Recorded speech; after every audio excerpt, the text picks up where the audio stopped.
Le moins que l'on puisse dire, si est que l'émission Un dimanche à la campagne, diffusée ce 8 janvier, aura permis de montrer Jeff Panaclock sous un jour nouveau. Bien plus émouvant et à fleur de peau que ce qu'il montre généralement en spectacle, lui qui se sert de sa marionnette Jean-Marc pour se moquer du public le plus souvent. Le jeune homme de 36 ans a ouvert son cœur et touché Frédéric Lopez et les autres invités à plusieurs reprises. Et notamment lorsqu'il a évoqué son père, avec qui l'entente semble difficile.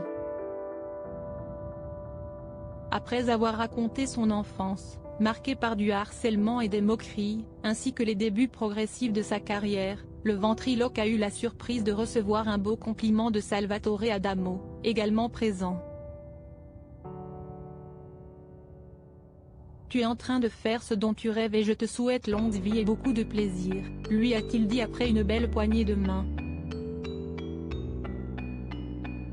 Une petite phrase qui a complètement fait craquer Jeff Panaclock. Je suis très ému d'être avec Salvatore, parce que mon papa chantait beaucoup vos chansons, il les chante encore d'ailleurs, a-t-il confié, les larmes aux yeux. On n'est pas très complice avec mon père mais le truc qui nous réunissait, c'était de chanter. Ça me touche d'être avec toi, a-t-il conclu à l'adresse du chanteur de 79 ans, lui aussi très touché. Si est moi qui suis ému maintenant, a-t-il d'ailleurs lancé. Je n'aime pas tout mélanger, un beau moment de partage, qui montre toute l'émotion ressentie par Jeff Panaclock, dont le vrai nom est Damien Colcanap, et qui se livre assez peu sur sa famille.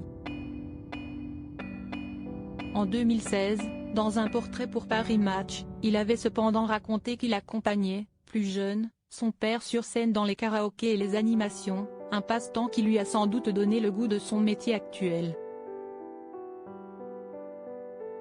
En revanche, pas question pour lui de reproduire la même chose avec ses deux filles, Rose, 4 ans, et Alice, 2 ans, récemment divorcées de leur maman, ce qu'il a avoué en larmes dans l'émission. L'humoriste avait raconté en interview pour le magazine Télé 2 Semaines qu'il ne mélangeait pas sa vie privée avec son travail. Elles comprennent, même si Jean-Marc n'existe pas vraiment à la maison, excepté en peluche. Je ne fais pas constamment des blagues avec lui dans le salon. Mes filles me demandent parfois, est-ce que Jean-Marc pourrait venir? Mais j'essaie de ne pas trop le faire. Je n'aime pas tout mélanger.